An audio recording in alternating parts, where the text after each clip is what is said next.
And welcome back everyone to the FX Open Invitational Series. I am Unstable, joined here by Railkin. We're going to jump into our map number 3 here between FXOasd and IMYonghwa. There's going to be Ohana for our final one. These guys are tied, one apiece here. ASD taking game number 1, Yonghwa to number 2. And so let's see how we go. We do have, of course, ASD down here at the bottom right as our blue Terran. Of course, he's gone for a 1 racks into gas. And at the top left, we have IMYonghwa up here as our red Protoss going for double gas before Cybercore. So very interesting opening build from Yonghwa right there. But ASD has managed to trap out that probe for any more scouting. I'm curious about that, because he could have trapped it inside and made sure that he killed it, but he actually waited and let it get out before he dropped the supply depot. Are you going to do something tricky, ASD? Like, cause that looked really strange to me. Because I'm looking there, he's got enough money. It wouldn't delay his orbital command, and the SCV is sitting right there in position to drop the supply depot, and he just lets it out. We've got a really quick factory. Okay, second gas as well. Banshees, I guess. That's a good. Yeah, that's probably a good bet. At the same time, we do have that Stalker, and then followed by a Sentry on the way here for Yonghwa. So it'll be interesting to see, well, is he going to go for Nexus? He does have the money banking up, so this is going to work out well. It depends if ASD goes for Cloak or not. That's going to be the big tell. He does have a reactor coming onto this barracks as well, so he's going to be making a lot of Marines. Starport going down is unstable. Is he going to 1-1-1? What? No, that's been figured out so long ago. Like, people don't even try to do it anymore. It looks like one, though. Look at this build. Well, if you look at it, like, you've got the reactor. ASD did the reactor off the barracks at the front the last time. Oh my god, he's making a tech lab on the factory. He's going to 1-1-1. I don't really, if he does, I don't really like that decision, considering the fact that, Yonghwa, whoa, Yonghwa, move your Stalker! I was like, what? Yeah, the build has been figured out quite a lot, recently. It's been losing more than it's winning. Well, I mean, it's also that thing where, like, it's been figured out, and so nobody's been doing it, and then you can catch people off guard because they don't expect it anymore. That might be what ASD's going for. Yeah, that's true. Like, Arhan is a strange map to do it on, especially since there's, like, the back rocks here, so it's hard to actually just force the Protoss into a corner. Of course, Yonghwa did go straight into that robotics facility, so we will get an observer out, see what's going on very quickly. And this will be dangerous here for ASD. He's got the Banshee rallied all the way around into the natural up here at the north. The build for Yonghwa is pretty good at deflecting this, because he started off with the 3 gates in the robo. Oh, the 1 gate robo and then 2 more gateways. So he can start making some immortals once he sees this. He can get his zealot count up. He's got the natural mining, so I mean the attack timing for ASD is going to be really important, as well as the control. His main thing is going to be the element of surprise, but there is an observer flying across the map, so he doesn't have enough energy that he's going to be able to scan it. So this is going to see what's going on. I mean, there's a tank out on the field. He's going to realize what's happening, but he's got to start the siege mode if he wants to have any chance of this working, because he's got to be able to have siege up in time to really push at this rather quickly before the production of Yonghwa really gets out of control from that natural expansion. Well, here comes the observer. He's going to see what's going on now. Did just back off a little bit because ASD has been pretty good at dealing with that, but at the same time we do see the Banshee coming into the natural now. He's going to get quite a few kills. There's only 2 Stalkers here, remember. He can possibly trade with them if he wants to, as he does have more Banshees coming across. Going to go into the main. There's more Stalkers up here that are going to deflect it at the same time. That's not something he really wants to do if he really wants to go for the attack here, because I mean, he hasn't even dropped an extra command center. He's got a second barracks on the way, so he's going to be buffering his Marine count. He'll be able to switch that once he gets, or even maybe try to get a tech lab onto that and maybe try and get some stim if this goes a little bit later. But he's moving out with his army now.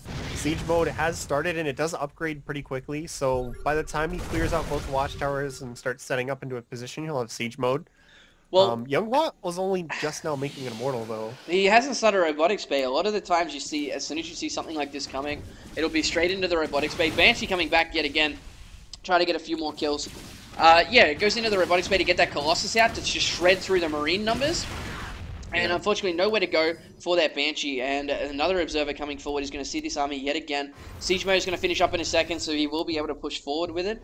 But it's going to come down to how well can he control his army. We do see Yonghwa setting up for a flank over here on the left-hand side as well. And we have a few SCVs coming in here for ASD. Not all that many compared to what he normally has.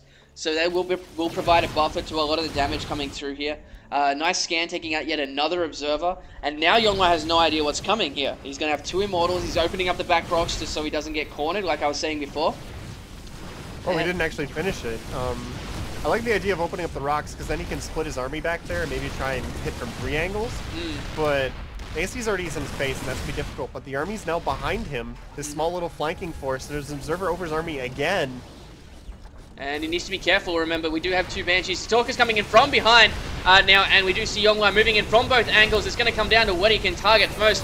The SCVs and the Marines are behind those force fields, which is really nice for him. He did lose quite a few of those tanks at the front, but as I was saying, there's nothing to deal with the large Marine count here for ASD. And that will allow him to really just do a lot more damage. 1 more force field goes down. The Marines do shred through these Immortals quite quickly. The tank does go down, but it's being targeted by that Banshee as well. The Immortals are now gone, and like I was saying, he's going to have that Banshee to start picking off. There's 2 Banshees actually, and the Marine numbers. He cannot deal with the Marines. Yeah, he doesn't have enough Zealots. That's the other thing. Like, if you're not going to be getting the Colossus, you kind of want to have more Zealots in this, and then get a really good flank off, like he kind of did.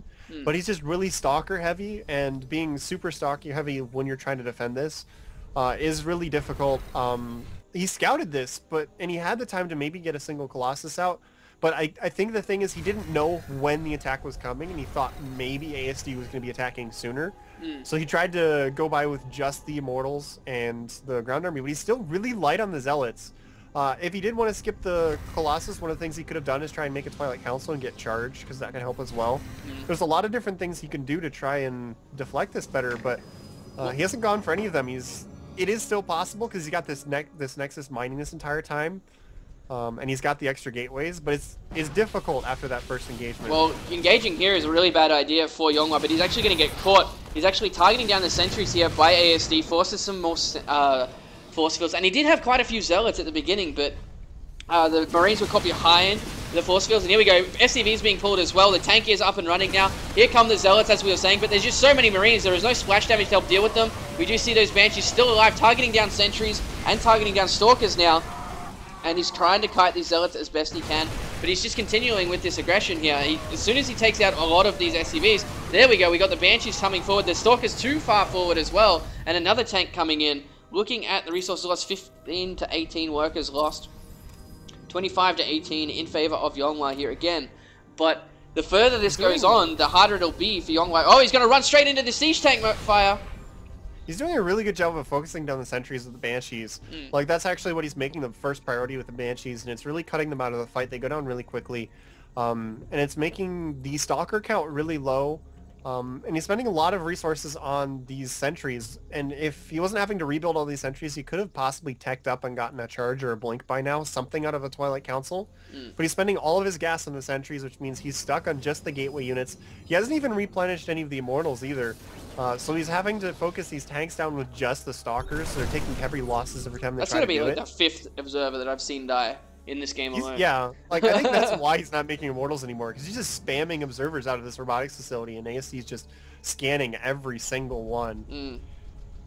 He's still going with this, like, he's still trading quite effectively against Yonghwa, so he can continue doing this. We do see him coming forward yet again. This is the next one that might actually finish the deal here, though, Railkin, because he doesn't have as many Zealots, and we do have more Banshees. We've got 2 Siege Tanks instead of 1 for the last time. He's got some SCVs to buffer yet again. He is going to get a flank, but half of his army is going to be engaged here when the other half isn't. On the right-hand side, as ASD is coming forward, there is a heli in here now to help deal with this. And look at this, he's actually targeting down those sentries, but the Banshee's getting caught out of position here. And now Yonghwa is caught. He cannot do a flank. He's caught. He's backed up into a corner. The siege tanks are actually dealing with it. Whoa! Completely missing as well, and making it difficult on the Zealots. Like, those force fields were not what he needed. They actually helped ASD in those situations, and I think that's going to be enough to really turn the tides. Really bad engagement for Yonghwa. Now he's 20 supply down. He can't do what he's saying. He has no Zealots left. He's got no probes left mining in his natural either.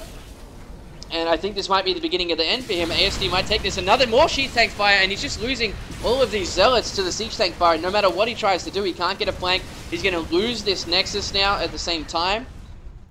And it looks like Youngwa's going to try and go for a the run by, but I don't think that'll work out for him. No, just because ASD could park a few of these units down at the bottom of the ramp and then take the rest of his army, and then like he can siege up inside of his wall as well. So it's just not going to work out for him. Younghwa tries to turn around, but he runs right into the army. We should be seeing a DV pretty shortly here. Yeah, if he's just gonna be able to chase this down. And ASD can expand behind this. He still has the army size to be able to deal with it. There's only some sentries and stalkers back at home for Younghwa. But now the Banshees, like the Banshee count is high enough to go to toe with these stalkers, chasing him down as well. And ASD hasn't expanded just yet, but he doesn't really have to. He's traded so well each time. We just see more reinforcements coming in here for Younghwa, but the... Whoa, nicely done. He's actually going to be into the siege tank fire yet again. The Banshees, there we go. There's the GG. ASD will take down the series 2-1, advance into the winners bracket to play against, we just casted this, why am I forgetting who it was? Against Maru Prime, that's right. So we'll be right back with that match. Stay with us.